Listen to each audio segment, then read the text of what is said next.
Preto je pre narcistu životne dôležité presvedčiť vás, že on je obeťou a že vy ste pôvodcom všetkého zlého, čo sa v jeho vnútri deje. Takéto správanie však vytvára toxickú dynamiku vo vzťahoch, lebo narcista vás emocionálne destabilizuje, vyvoláva vo vás také pocity viny, smätku a neustálej neistoty.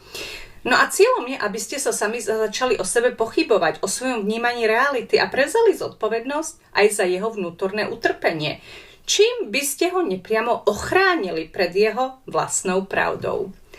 Preto je pri kontakte s narcistickou osobnosťou kľúčové zachovať si jasné hranice, zdravé sebauvedomenie a schopnosť emocionálnej separácie.